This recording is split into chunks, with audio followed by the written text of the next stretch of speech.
one and represents one of the biggest dilemmas facing us today: Alzheimer's disease and dementia.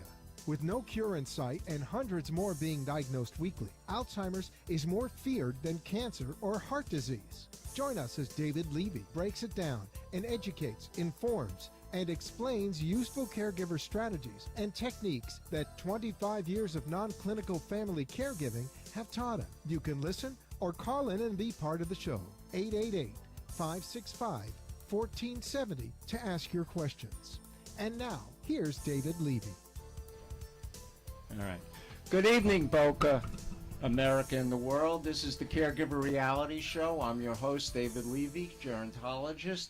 My co-host, Paul, and we have a very special guest this evening, Barry, who we'll get to in just a minute. He's got not a unique story, but certainly it has all of the drama in caregiving that more than anyone really needs. And he'll be explaining his situation.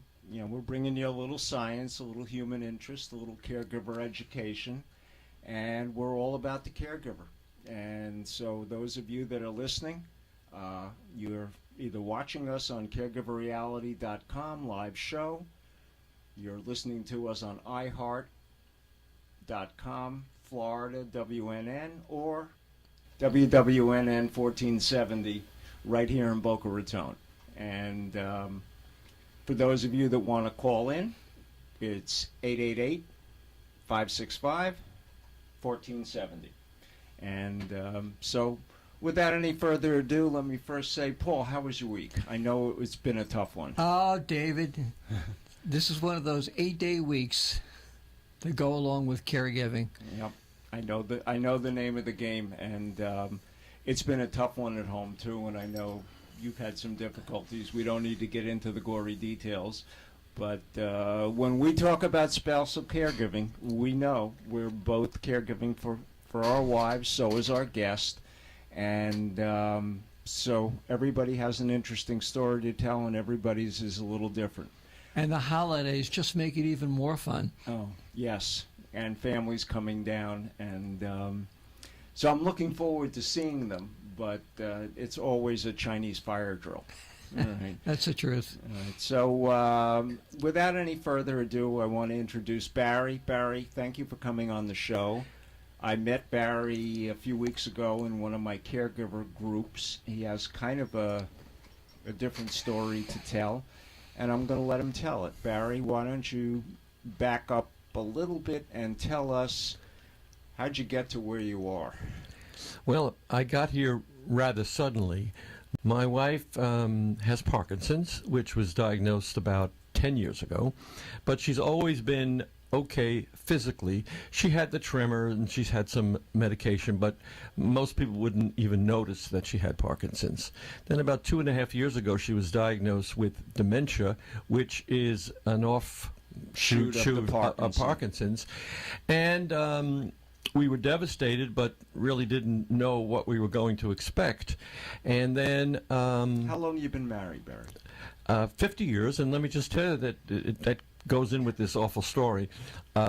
We celebrated our 50th on August 31st, just 100 days ago. Mm-hmm. And my wife was starting to have real signs of dementia. And we had that party, and I had 5 or 6 couples. She recognized everybody. She talked to everyone. But immediately after that, it was like she was waiting for that. She went completely downhill. And it's been an awful, awful... these guys were talking about last week. To me, every day is Groundhog Day. It's the same, and it's been that way now for 90 days straight. Every day is the same, and it's just awful. Well, I'm sorry to hear that. And when you say downhill without, dragging up a lot of storm and drang or more emotion, what do you mean? She made it through the party, which was the end of August. And since that time, her dementia has just accelerated? Yes, she was doing pretty well, forgetting things, but nothing too extensive. But right after the party, one night, she, I would think it was a breaking point of some sort, where she, 2 o'clock in the morning, she woke me, and she was dressed. And I said, what are you doing? And she said that she had to go to school. Of course, there is no school. And I said, please go back into bed. And she went back into bed. And then 3 hours later, she woke me up again. And the lights were on. The dog was running around. And she was at what I call a total break, in that she didn't know where she was and who I was. And it was just awful. And at that time, I took her to the doctor. And that's when he decided to put her in the hospital for a while to diagnose it.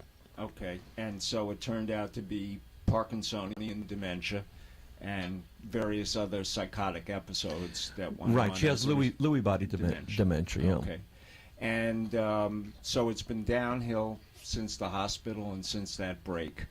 Yeah, since that break, she's just at this point she doesn't know me. She thinks I'm her father, which I'm told, is that, David? Is that common? Yes. Matter of fact, any male figure can become a father when you become demented. And we hear a lot of times folks with dementia asking for mommy and daddy and identifying their spouses or other relatives as that person. Is that because they can reach back for their memory from 50 years ago, but Well, not from 50 minutes? It's not necessarily that they can reach back.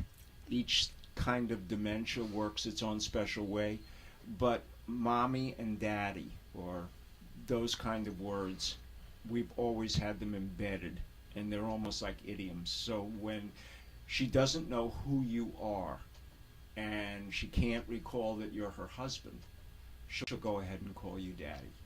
Right. All right. That's what's happened. Yeah, and she's forgotten just about everything. A couple of things that you might be interested in. Please feel free to cut me off if it's too much. But I do want to ask one go ahead, question. sure. I know your daughter came into town today, and when she saw your wife, did your wife recognize her?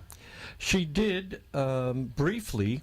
It's hard to tell the difference because with her dementia, she says a lot of, when she talks, she doesn't talk that much, but she says a lot of things you'd expect. Hello, goodbye, thank you, oh, that's nice, how are you? So when she says, how are you, I'm not sure if she knows who she is or not. Well, they tend to go to idioms. It's not unusual, and it's no different when the kids call on the phone and they say, Mom, how are you? And fine.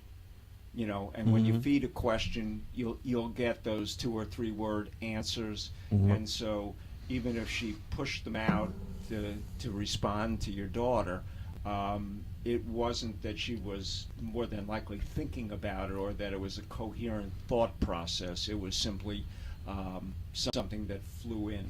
Right, and as I think back now, she didn't mention her by name. She usually would call her by name, but she didn't. Okay, and so move on a little bit in the story. So you're 90 or 100 days into that break after the party. Well, the incident after the party and the break that put you in the hospital. Right. She was in the hospital for them to see what could be the problem, and they thought it could be something to do with a ladies' problem. I think is it called a UTI?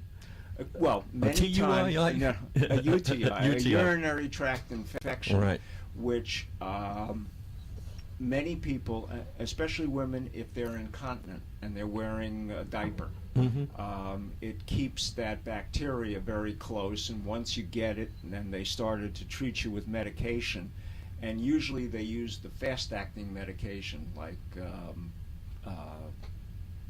Levaquin or Cipro, and you really can't take it for more than 5 or 6 days. And what happens is you continue to build kind of a super infection because it never really gets knocked out. And what happens is if you run a temperature, which usually happens with a UTI, you lose a liter of fluid for every percentage of temperature that you have above normal. Oh. And that directly affects the brain because it starts to dry it out, and when the brain doesn't have the fluid level that it should, cognitive process, delusions, etc., a lot of things can occur. And so the UTI is almost one of the things in this day and age that we jump to eliminate because it's so common. Right, and what the doctor had said was that if it was a UTI, that could be the cause for her having that initial breakdown. As it was not a UTI. Right. They didn't know what it was. The second day in the hospital, they decided to put in a Foley catheter. Right. And then she came home, and they said the catheter would be permanent. And it was quite disturbing to her. And she pulled it out, Right. put it back, pulled it out, put it back. And after the third time, the doctor said, don't put it back and see what happens. And when they did that, she had no effect. So she didn't have a UTI, and obviously she didn't have anything because she was able to then Right. go normally. Yeah. And then at that point we decided, I'm very fortunate, and I would say it's 100% luck. We retired 21 years ago to Florida, and when we were here and did all the things you do when you move from a state, we had to get the homestead and the driver's license and a bunch of things. And the attorney said to me, do you have long-term health care? And I said, no, I don't even know what that is. And he said, you need to have it. And I was about 50 at the time, and my wife. And he said it was $1,500 a year per person, which we could afford, and which I bought. And he said every year you'll have the opportunity to increase it based on the cost of living. So we've had that for 20 years. And so now, when she became sick, the doctor said, do you have a long-term health policy? And I said, I think I do. And it took me a while to find it. Right. And I called the company and I said, What's my benefit? what's my benefits? I've been paying you for 20 years. What do I get? And I was very pleased to hear that my benefit was $15,000 a month, which sounds like a lot of money. Yes, it does. Until you pay for 24-hour care. Right. The doctor said I needed 24-hour care, and 24/7 cost $15,000 exactly, just by coincidence, Right. a health coincidence. All right, until after the first of the year when everybody adjusts up for some reason. Well, yes, I'll get another $20 or something because the cost of living will go well, up. believe me, the aides, and I'm sure they're excellent, will find a way to separate you from that 20. But in the meantime, when you were at that attorney, one of the things that you did besides getting his good advice about long-term care is you had durable powers of attorney and advanced directives drawn up for you and your wife. Is that correct? Exactly, yes. We had living wills, we had health surrogates, so everything that the attorney, thank God, was excellent. And again, when you're young, you don't do these things. They're just it's like for now, somebody else. Yeah, just like now in the country, people like my daughter, who's in her 40s, they don't think about health. They think they're invincible, and so that's why hopefully everyone will have health care at some point. Well, it's not only a question of health care, but making the distinction between getting health care and having the proper documentation. Your daughter is no different than anyone else above the age of majority wherever she happens to live. And if you do not have those advanced directives and durable powers of attorney, it's very, very difficult to get the healthcare system to talk to you and listen to you, because you cannot, if you're not able to guide your own ship, so to speak, and the person that's named, if you don't have it, and you wind up in a place where you're not known or your doctor isn't on staff, where at least you can get some concession, out of communication, you're in big trouble. Yeah. You get hit by a bus in Podunk, and you have to go deal with a hospitalist who basically works for the hospital and takes care of most inpatients, and you don't have those documents, the HIPAA laws will stop them from conversing with you, plan a treatment, et cetera, et cetera. So you did a couple of very smart things. Yeah. One, you bought long-term care at a time when it was affordable. Sure. And it was really luck and very, very well luck. Well, and the groups, serendipitous is fine. For sure. And the groups that I've attended that you've been the moderator, I am... I was very surprised that most people do not have what I have. I'm very fortunate that I have it, although we all have the same illness, the person who's sick, and I don't know what they can do. Right. Most of those people, when they were 50, didn't think about it. You happen to have had a good guide in your attorney, And then what happens is they reach a point, both age-wise and health-wise, that either they can't be underwritten, or the premium is so outrageous that even if they take it for a while, they can't keep it up. Right. David, I wanted to ask you, when in some of the groups where I saw that the people were, Struggling. they might have some money, but they were struggling and they didn't have the help that I have, and they doing it themselves. Yes. Is that what they do? That's exactly. If you don't Oh, my have, God. if you don't have the money to bring in outside help, then you've got to do it yourself. There's really nothing in the healthcare system, unless you happen to have been in the hospital. They discharge you to home, and you may get some home care for a little while, depending upon what you went in the hospital for. But most people are out there doing it on their own because they can't afford it, and there really isn't any other choice, because in this day and age, caregiving is going home. We don't have the facilities, and so to provide 24-hour care on your part is really wonderful. But yet, in spite of having the care, when you came into the group and my conversations with you, you're a very intelligent man, but it didn't mitigate any of your emotional concern as a caregiver, and how did you want to handle yourself, and what should you do.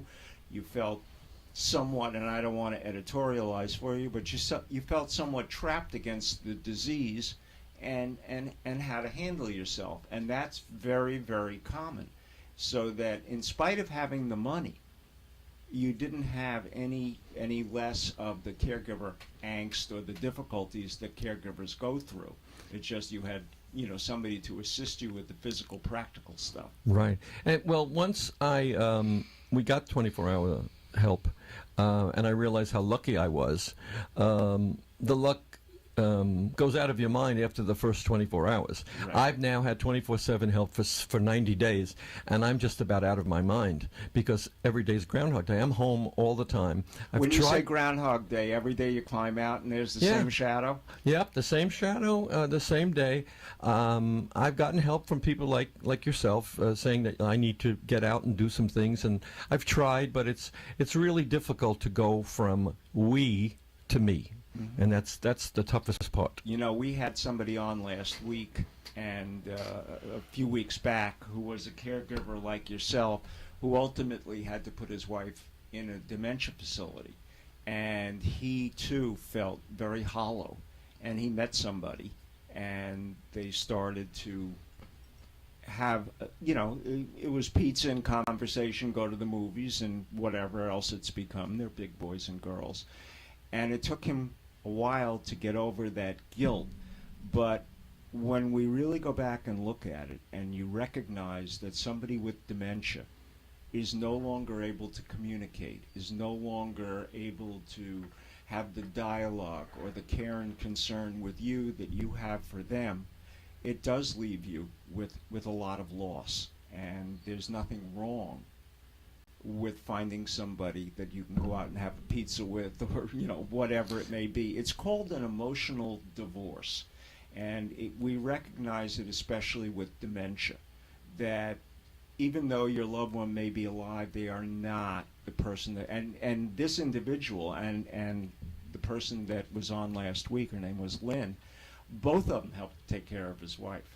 All right, so I mean, it's not like this is some clandestine affair. Even though the wife doesn't know who she is at the facility as often as he is, and she takes very good care of her. And that is more likely the case in these things than not. But, that's something that every individual has to get to a certain point in where they are. And as you said, when we becomes me, or we becomes I, it's very difficult, and I respect the fact that you're willing to at least say that, and I know how difficult those kinds of things can be.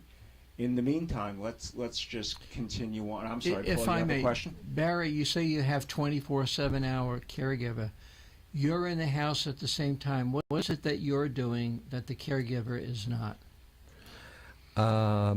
I'm not participating in the caregiving. I'm just doing nothing in the house. I'm watching TV. I'm on the computer. That's about all I'm doing. Right. And the caregivers, they happen to be wonderful, but they're not what you'd call skilled labor. They have a Florida license of Home health aid. home health aid, and even though it costs $15,000 a month, I think they get $10 or $11 an hour, and they have to put up with an awful lot of terrible things for that, and they do a good job. It's a very difficult job to do, and especially when you're dealing with dementia, because for the most part, they're not really trained in how to deal with the emotional side of dementia, and they've been trained to deal mostly with the clinical side of the patient, whether that's wound care, toileting, whatever it may happen to be. But being around somebody in an 8-hour shift or 2 12s, whatever it is that you have going for you, is just as much wear and tear on them, even though it's not their spouse or loved one. After a while, it affects them the same way. I would think so, because when I go in to see my wife to ask her a question or try to ask her a question, she can't answer the question, or it's gibberish. So I can't imagine what the people are doing that are there. And they're also sitting for 12 hours a day, except when they're toileting or Right. feeding or whatever they might be doing. And I commend them for the job. It's a job that nobody wants. No, and you're 100% correct. And Yep. after 25 years and seeing an awful lot of it, I agree with you. It's Yeah. real tough. So let's continue on with your story, to Well- the extent that you want to. Well, once that she came home from the hospital and we had 24/7, the doctor suggested that it was time to call hospice. And the reason he said that initially was because he was going out of town for a long time, and he's been our doctor for a long time. So I called hospice, and they reacted within, it seemed like, minutes. And since that time, 90 days ago, they are there every single day, all the time. They send people every day, someone else, nurses, aides. They immediately, I didn't have to pay for it. I don't know where it came from. I think it Medicare came pays from for it. Medicare. They sent, we got a wheelchair, we got a potty, we got a bed, we got everything it possibly could want, and diapers and medication. And they deliver medication in the middle of the night if you need it, or in the morning, or whatever. And sometimes I think they were even overdoing it. Well, hospice is, there are a number of hospice organizations within Palm Beach County, and each one of them in their own way, without competing with one another, does a wonderful job. I have nothing but the highest regard for hospice, and boy, when you need them, they are like the Mounties coming over the hill, to save you from whatever. And my hat is off to anybody who is a hospice worker, and I know plenty, because it is real selfless sacrifice. I don't care if you're earning a salary or not, to be able to deal with people essentially moving towards end of life. Really takes a unique human being. Yes, in fact, you hit it right on nail right on the head. When the first couple of people came in from hospice, I said to them, "How could you have this job?" And they all said, I was pretty shook by it. They said, "Well, I worked at the XYZ hospital for 7 years, and I saw people literally tortured at end of life because."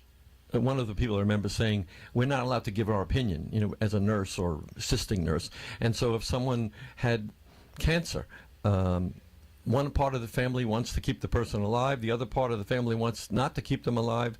They disregard the living wills and whatever, and they would put Band-Aids on someone who was definitely going to die. And so they couldn't take that, so now they moved to hospice. They deal with an And what's the word, that's David? open. I haven't. Is it palliative or palliative? Palliative care. Palliative care. So they moved to palliative care, which is to make the person comfortable and do the best job that they can. Right. And so that's what they're doing for you now. That's what they're doing now. We've run into a couple of bumps, Okay. which are quite bothersome to me at this point. As you mentioned, over 20 years ago, we have the living will, the health surrogate, and by the way, it's been revised 4 times.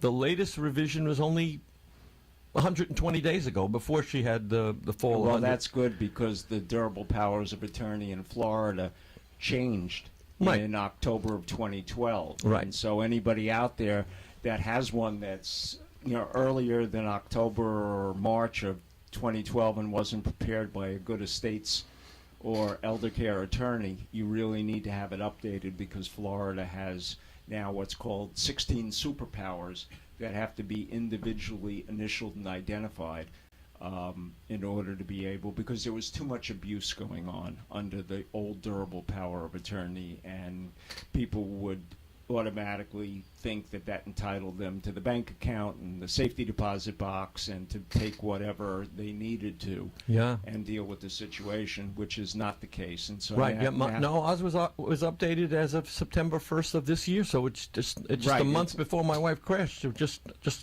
I'm glad that we have it. Right. But the problems I've been running into now with hospice is they will not accept my wife's living will. And just be brief, I'll tell you the reason. The living will is, I would think your listeners or viewers who have living wills, it says basically the same thing mine does. They're all the same language. The attorney draws up the language. Exactly. And it basically says that if you have a terminal condition, here's what your wishes are. In my wife's case, and in my case too, it says if I become mentally or physically incapacitated, I don't want to live. I want to be put to sleep, or whatever the wording is. Well, And- normally what it used to say was if I'm in a permanent vegetative state, and that was the old Terry Schiavo language. Right. Since then, it's gotten, if I'm in a terminal condition, if there is no hope for a recovery, then I direct my healthcare providers and anybody else to not do anything invasive, do not do anything. Many times it'll say, don't give me water, don't put me on supplemental anything, and so that they really dictate what end of life means to them. Right, and we have all of that, and almost in that language too.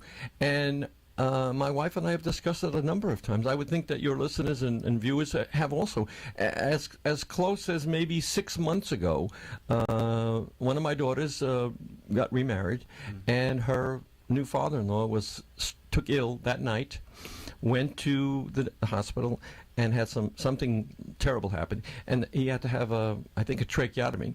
Okay. And the doctor said that he would be in a wheelchair, never be able to speak again, and by the way, it would be like $10,000 a month. They didn't have insurance for it, and so the family had to make a decision. Took them a few days, but they decided to pull the plug because he would not have a life, and it would drain them of all their money. And so, back to my wife, hospice is not honoring the living will. I don't know why, but I intend to be meeting with them in the first week in January to find out why. David, if I could just say this, I've been doing so much research on my own. Right. I found out that recently in the Netherlands, Netherlands, they do euthanasia. They put people to sleep, but you have to go through an awful lot. You just can't walk in and be put And to sleep. say, Right. take my wife. Right. And Please. here's what the problem is. In the Netherlands, you need to go before a judge and say that you wish to pass. Your loved one pass. Right. Oh, no, the loved one has to express it. And then 30 days later, the person who wants to be put to sleep has to come back. They give them 30 days to double think about it and then say that, and then they pass. Right. But amazingly, in the last few weeks, the Netherlands have updated that law to include Alzheimer's and dementia, which is a huge step. It doesn't help us in the United States, I don't think. No. But what they're saying, let me just be quickly about it. What they say now is if you have dementia and Alzheimer's, it's equal to having a painful ending. Like if you had cancer and you had a lot of pain and they give you compazine or morphine or whatever.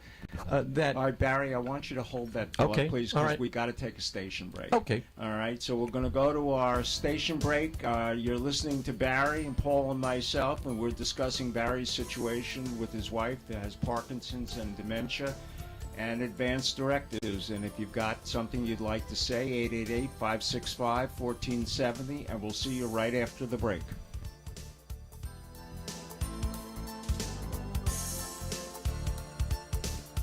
1470 WWNN Pompano Beach, WKIS HD3 Boca Raton, Miami, Fort Lauderdale.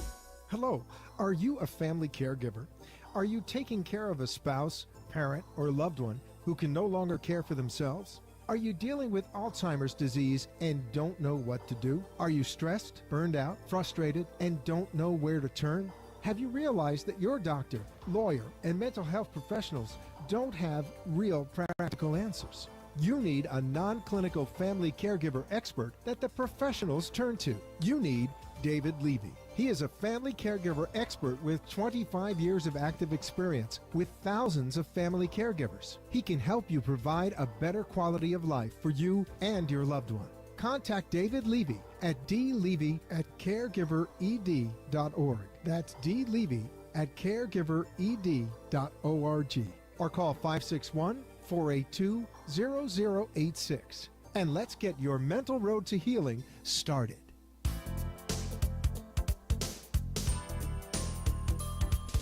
We're back, and we're talking with Barry, who has a very difficult situation, and I'm going to I'm going to ask him if he will he was just talking about the Netherlands and how folks that were not cognitively impaired could go before a judge and say, I have an insufferable illness. Their surrogate can go because they're not able to speak. Okay, and then come back 30 days later after everybody's thought about it and see whether or not. And right now in states like Oregon, the person needs to be evaluated by 2 psychiatrists, and it's very, very difficult to get a psychiatrist to say, yeah, you should take your own life, or we should assist you in doing it. But I want to pick up where you were, because you said in January you're going before the hospice board to try and understand, you finish it, why they won't honor your directives, or your wife's yes, directive. let me finish my thought on the Netherlands. So the Netherlands are saying now, they never said this before for 20 years or however long euthanasia has been there, they're saying that dementia and Alzheimer's are now equal in their mind and in the mind of the law to painful diseases. So that my wife, and I'm certainly not going to go to the Netherlands or anything, but the point is, a person who has dementia or an Alzheimer's like my wife cannot express anything. So she couldn't go there and say, I'm in pain, and she's in pain. She's trapped in her body. She's trapped in her head. She can't express herself. Well, now the health surrogate, which in this case is me, could go before the court in the Netherlands and say, this person has dementia, Alzheimer's. Here's what the living will says. She can't talk for herself. She wants to go, and we would like you to assist her. And then we'd have to come back 30 days. Again, I think it's a good idea. They make you think about it twice, and then they do it. Then they will allow it, and they do it in a dignified way. They also say, for the people who are against it, that this is not assisted suicide. It is giving peace to someone who is no longer there. It's like the living dead. My wife is no longer who she was. She's not a person at all. She can't speak, she can't think, she can't walk, she can't do anything. And she can't tell us what's in her head. Sometimes I say to her, what are you thinking about? I get no answer from her, but I don't know. You can't expect that from somebody with dementia. Right, you can't know what that is. So right. Let me just make a point. In the living wills that we use, or advance directives, here in Florida, and I'm not speaking as a lawyer, although long ago I went to law school, but nowhere in there it says, if we have a terminal illness, if I have a degenerative brain disease, then I do not want any heroic interventions. Don't put me on IVs, don't give me supplemental oxygen, whatever the case may be. And I've even said, I don't want to be hydrated, don't give me food, whether it's by mouth or intravenously, what have you. And they will honor that. However, with hospice and the way the laws are written in this state, what they are saying is, we will keep you, when you describe palliative or end-of-life care, we will keep the patient as clean, pain-free, and dignified as it is possible to do. But we cannot intervene and say, all right, I'm going to give her a big dose of morphine so that it will be over. Our laws have not come that far. The Netherlands is a little more enlightened than we may be. But nowhere, and I think when you go see hospice and you speak to the board, they're going to make that distinction, that we will do everything and not intervene, but nature has to take its course. And if she's in pain, we'll give her morphine. If there's other issues, we'll do whatever it takes palliatively to make her as comfortable as possible until nature and God decide what it is, the time and the ending. Okay, but David, my question to you is the difference that they use in the Netherlands and the difference that I'm thinking about is my wife does not have pain as pain is described as you did. Right. If you have cancer or if you have something where your bones are falling apart or you're in lots of pain, I could understand that morphine. My wife has pain that we can't know about because it's in her head and it's in her body. And that's the part that I want hospice to understand. So I want her to get the palliative care, but also I want her to her directions to be followed, which again are no food and no eating and right. And they're, I would assume they're honoring that at this point. No, they're not at this point, but we're Well, all right, then you can certainly say I don't want her to eat, but normally what happens in real end of life. And I'm not saying that you're not there. I don't know the situation, nor am I a clinician. But normally as someone gets to the end stage of their lives, they stop eating. They stop drinking. Their body shuts down, and the process then ultimately comes to an end. So that before that happens, at least in this state, in 2013 going on to 2014, they cannot intervene any further to promote her end of life. They can simply honor her wishes to essentially do nothing. And if you were to make the argument with them that, and you know the way it's written, it says, I don't want to be fed or hydrated. And that normally comes when your body is shutting down and you're not eating and drinking, that they're not to intervene. But if the body is not at that particular point, then it would be uncomfortable for them to go ahead and take food and hydration away if she has not reached the point where that was where she was in the normal course of events. Barry, are they not giving her any pain medication? No, she's not, because they don't know if she's in pain. Right. She doesn't have any physical pain that we know of. I mean, she could have pain in her head, but we don't know that. Right. And David, I would ask you that that's another part that's very disturbing. You know, what you said is what they said to me. They said, well, you can expect that the next thing that will happen to her will be she won't be able to swallow and she'll choke on herself. Well, why should she? Why? That's not what her wish was. No. In other words, you're saying she has to show signs of terrible... Right. You know, she has to be within that spectrum of end of life where her body starts to shut down. And what happens, especially with things like swallowing, it's a use it or lose it proposition, especially with dementia. So what normally would happen is that, A, she wouldn't be able to swallow, or if she did, she might not be able to swallow effectively, and she would aspirate or get it in her lungs and get pneumonia or some other pulmonary condition and pass away from that.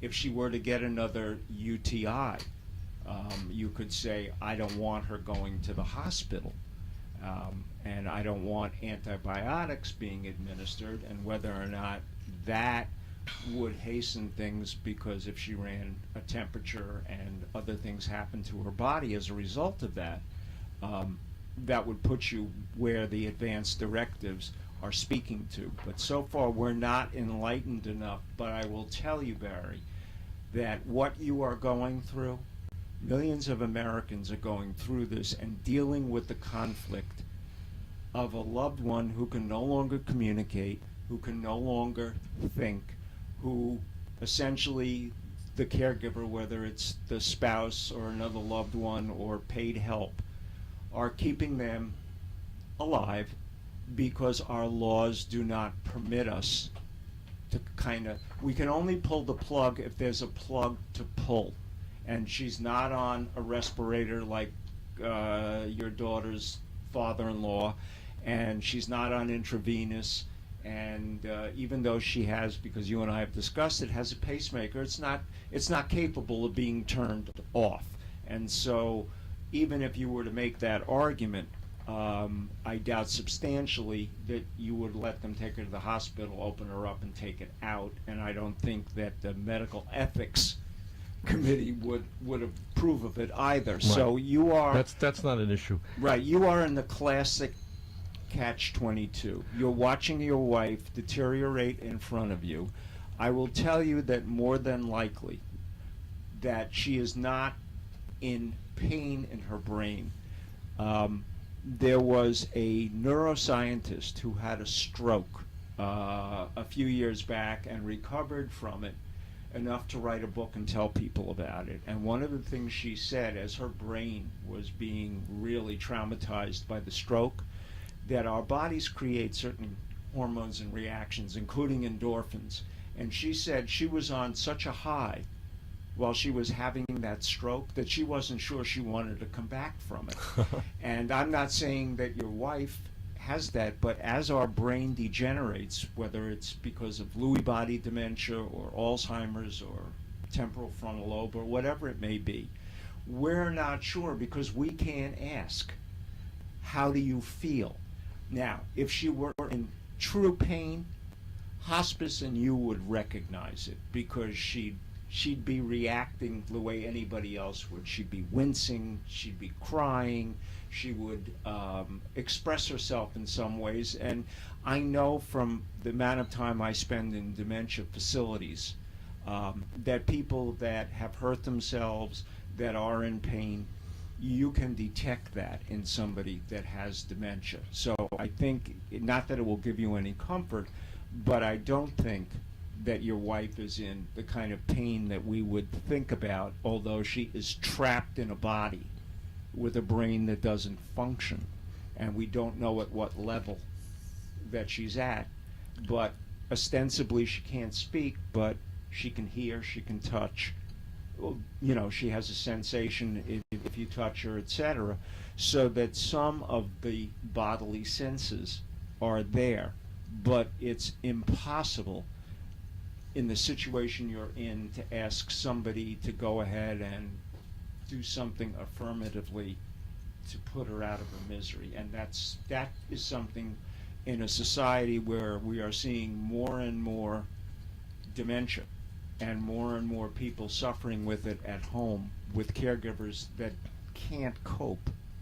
We're going to have to come up with a better solution. I'm not saying that it's the Kevorkian method, because Kevorkian dealt with people that had like Lou Gehrig's disease, and they could at least communicate and say, I don't want to be here. And so in that regard, right. That's would the say, biggest difference. Right. And then he would say, fine, here's something I've set up for you. All right, if you want to take your, and that's what assisted suicide is, as opposed to somebody affirmatively taking somebody's life. Right. Well, the thing that troubles me even more than this awful thing that I'm going through, and that she's going through, and I feel awful for her, and for myself, but right. More so for her because I love her so much. The question becomes, and I've been doing research on this, reading things, is that hospice took her as a patient because they think that she has 6 months or less to live. Correct. But they her doctor felt that way. Right. That's why. But when I talked to hospice, they said they really don't know. And things I've been reading say they really don't know. And my biggest fear is, what if she remains in this state for an months, extended period years? of time? I don't know how I could possibly survive if it turns out to be that long, because it's just not fair. But do you have anything you could say about that? Well, I don't think it, unfortunately in questions like this, it's not an issue so much of fairness, because what's fair to affirmatively take somebody's life, but you're suffering. And one of the things that you may have to do is detach yourself from the day-to-day coming out of the gopher hole, seeing the same. And I know you've been married for 50 years. It's not easy, but emotionally, you're going to have to begin to separate yourself from all of this difficulty that you see every day, because if not, you're going to wind up with a heart attack. You're going to wind up with stress-related issues, whether it's a bad ulcer or whatever it may be. And if your wife could come back and speak to you, and you were to ask her, or if the situation were reversed, you would not expect her to be so caught up in your illness that she went down with your ship. Caregiving is about doing the best you can do, but it's not about getting sick and suffering at the level that you're doing it. Now, intellectually, I know you understand me. Emotionally, that's very hard to absorb, and it's difficult to understand. And that's what the concept of an emotional divorce is really about, is to begin to create a separation so that you can have some benefit of surviving this. Because Barry, if you die and your wife is left simply to be cared for, there is nothing to be gained with your suffering. You've suffered long enough. You've watched the Parkinson's for 10 years. You've watched the progression of dementia. You've watched what's happened in the last 90 days. And nobody says that if you suffer more, that I would tell you right now, Barry, that if you're suffering and if you were to go and, self-immolate yourself or, whatever, that it would return your wife to a level of being that was pre-Parkinson's. I would say that's a decision that you have to make. But this level of suffering is not doing anything to improve her, and if she were here to tell you that, she would. I'm convinced of it. Well, I appreciate that, and I want to say that I've talked to my children, and we are all in agreement that we know she's not going to be better. We know she's definitely going to die based on the disease. Correct. And so now the question is really when. And so I've been talking to my daughters, and you tell me what your feeling is about it. They have said to me that when I go before the board in January, if they deny it, they're suggesting, my daughters are, and one doctor is, that I put her in a nursing home, which I promised I never would do. And but I don't know. That would detach me somewhat. Right. Well, understand something, that whether it's a nursing home, you certainly have enough money to put her in a good memory disorder facility. If that were to occur, you have to decide, the family has to decide if that's the best course of events. But right now, you have 24-hour care. And so if you want to get out, you have the equivalent of what, other than, because if right now you were to put her in a memory facility in the condition that she's in, I would say to you, one of the benefits of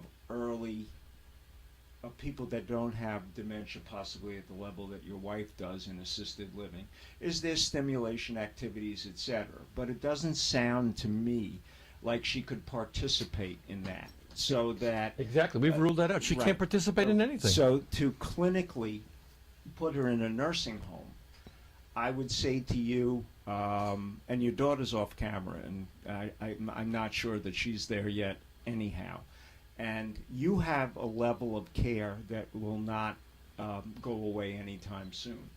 And as a result of that, now you have to do some of the same things that you would do if your wife were in a facility, because you have a level of care, you have hospice, you have everything going for you in that respect. And I know, because we talked about it, that in a few days you were going to go out to California and see family or take a break, and that's the smartest thing that you can do. You're a plane ride back if anything were to happen. I'm going to do that, but I'm terribly I'm not looking forward to it. I mean, I know that I'll be missing her and be worried about it.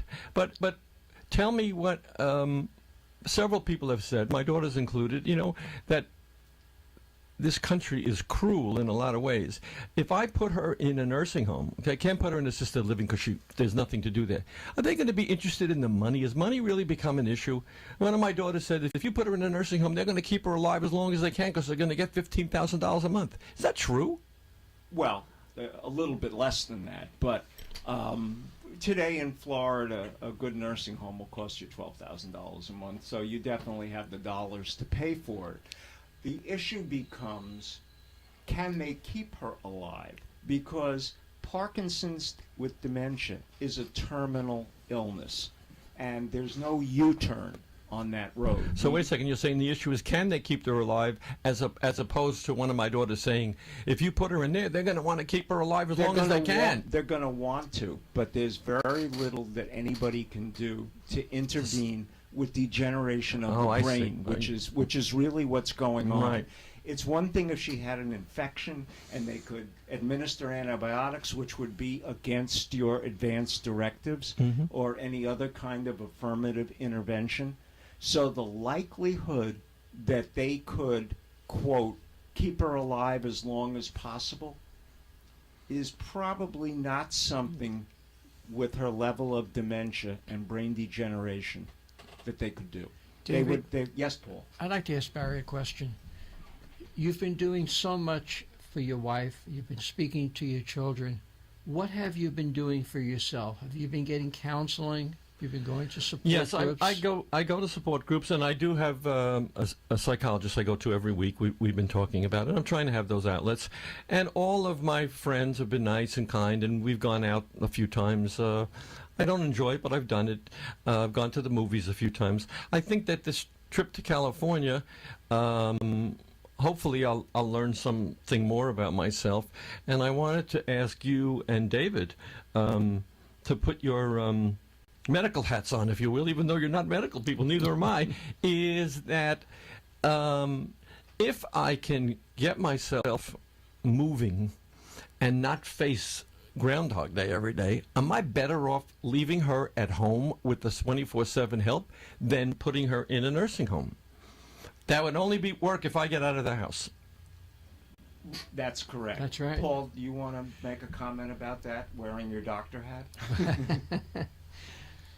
When my dad passed in January, and his problem was really the opposite of your wife's problem.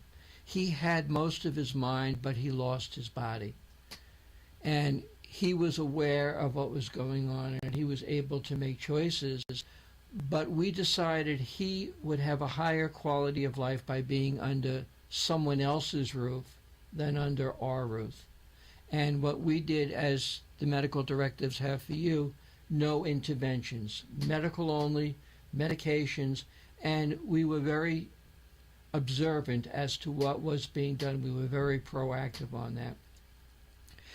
I think you have to work through and process how you can let this go for you with the love that you have, with the full appreciation of this wonderful woman in the life that you had, and understand that she's on a pathway that you can't stop.